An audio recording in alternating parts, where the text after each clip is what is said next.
In this video, we are going to create a beautiful fall brunch pastry board. We're going to make pumpkin crumble croissants with a maple glaze, apple cider donuts, and a quick, no recipe cranberry Danish. Then we're going to arrange it into a show-stopping display.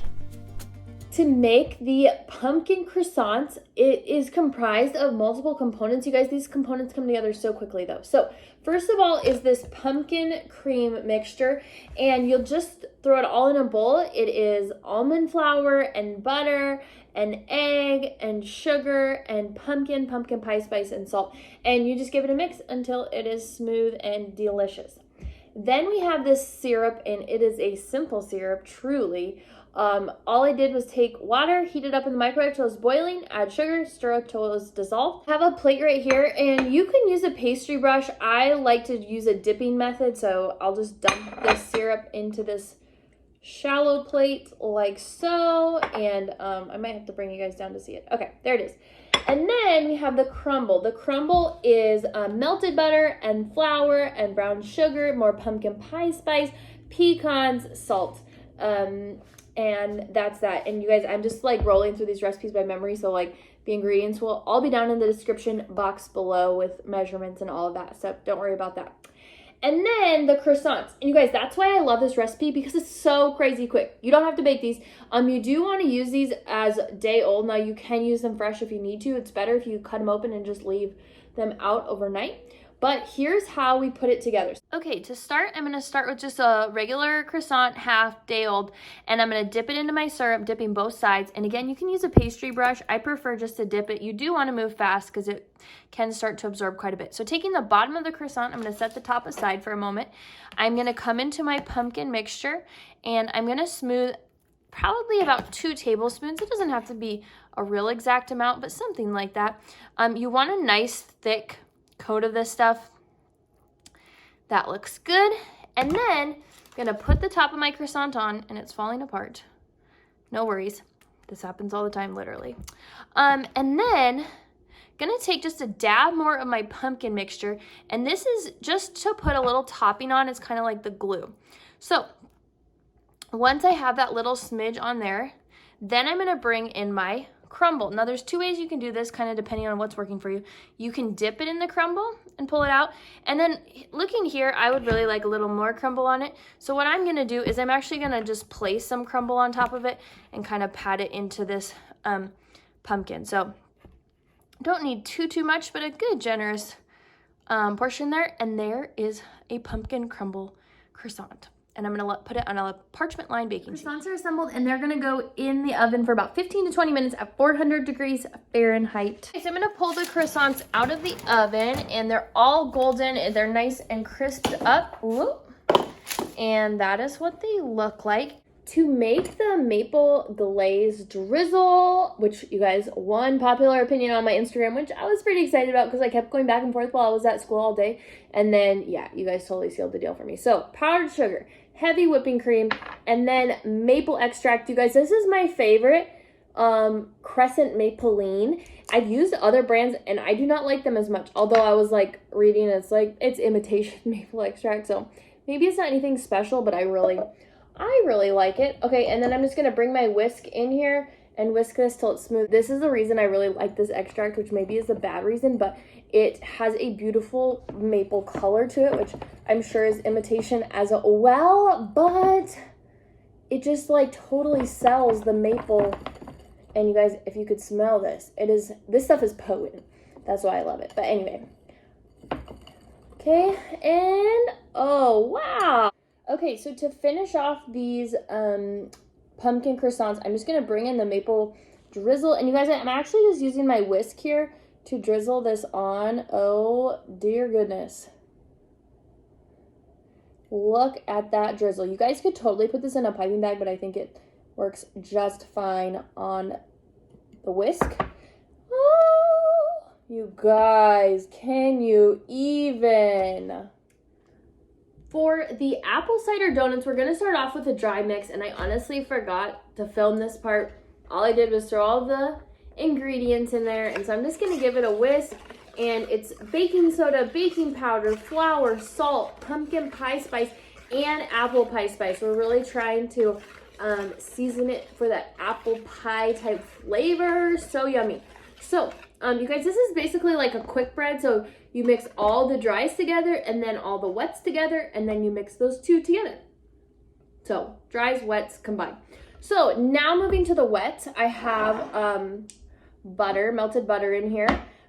To that, I'm gonna add my eggs and my sugar. So I'm just gonna start by adding my sugar. Actually, I feel like my butter got a little bit hot in the microwave and I do not want it to scramble the eggs. So I'll add in the sugars, and I have a feeling we're gonna need a bigger bowl. So give me a minute. Okay, I'm just gonna dump my wets into here. So I have butter, brown sugar, white sugar. To this mixture, I'm gonna add 2 eggs.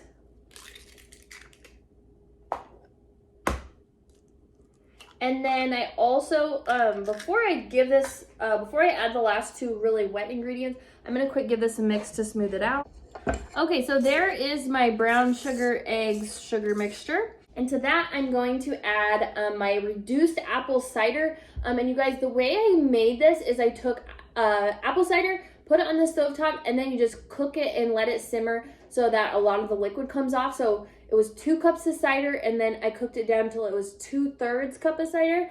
And so I'll add that in. And you guys, you will want to eyeball it, but then you'll dump it out and measure it. And if it's not 2/3, then do it again. And if you get a little bit below, you could just splash a little bit of water till you get to 2/3, because we do want that exact measurement. Okay, 2/3 of the cider. And you guys, that just makes it more punchy. If we just put 2/3 a cup of regular cider, it's not nearly going to be as potent, which we want that cider flavor coming through.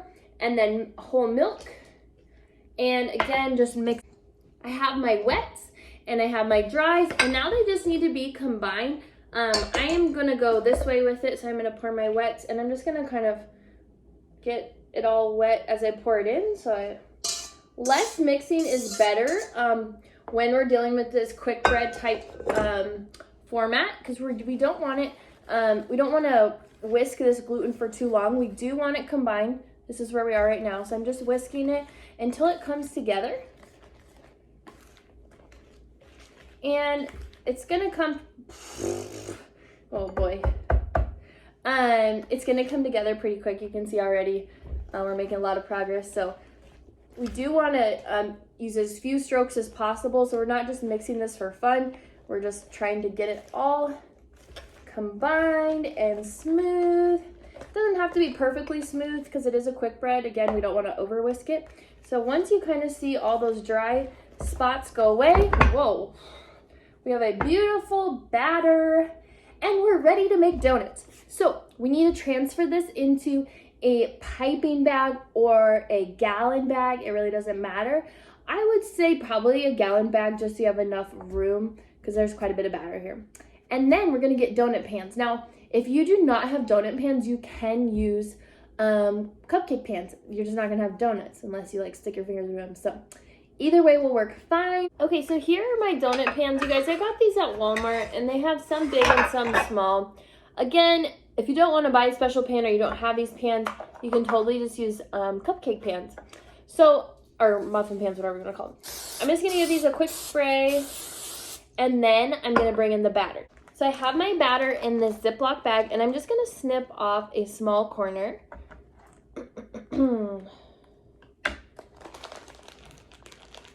And then I'm just going to go through, and I'm going to fill these pans.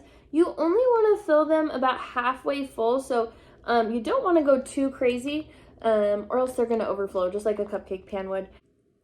And these bake in a 350-degree oven, depending on the size. You just want to bake them until they spring back. To finish the donuts up, we're going to sugar them. And so I've got melted butter in here, and then I've got sugar on this plate. So to the sugar, I am going to add ground cinnamon, a teaspoon of that, and then a teaspoon of apple pie spice. And this, you guys, really sends home the flavors. Without this, it's not really going to compare. So also like butter and sugar, that helps a lot too. So I'm just gonna give this a mix. It doesn't have to be real perfect. We're just making cinnamon sugar. And if you like a lot of cinnamon, you can just add, I'm gonna add just a little more apple pie spice. just because I like it spicy.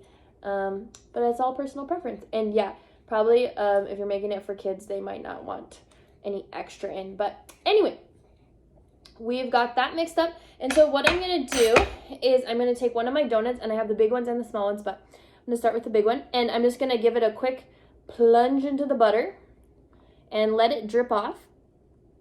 And then I'm just going to give it a quick, let me show this to you. Just going to give it a rub in the cinnamon sugar on both sides. And you can even give it a flip, give it another coat. And you guys, we have our apple cider donuts. We are just about ready to put the board together, but I wanted to quick talk about the cranberry pastries. You guys, this is actually a previous video, my no recipe Danishes, and I'm going to link that down below. The only difference is today, instead of using jam like the video showed, I used whole cranberry sauce. So it's just like canned whole cranberry sauce, looks like this, and I use that instead.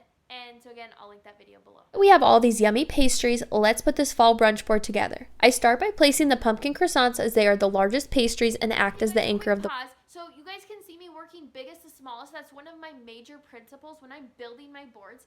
And it's actually one of the principles I included in my PDF guide all about dessert boards. And I've linked that down below. It's a free PDF for you to download, and it has how you can start from square one with whatever theme, whatever number of guests, whatever you're trying to do, whatever board, and how to pull it together with a color scheme and flavors and all of that kind of stuff. So you guys will find it down in the description box below, but let's keep going. Board. I then create curves and groupings of the apple cider donuts and cranberry pastries. To finish the board, I add slices of apples and mini apple cider donuts. I do think that the apple slices help balance out the sweet flavors on the board and are also a nod to the apple cider donuts. I hope you enjoyed that board. I actually have a whole playlist of dessert boards down below, and in the next 2 weeks, I'm going to be blasting you with even more dessert boards. So hit subscribe because you don't want to miss it.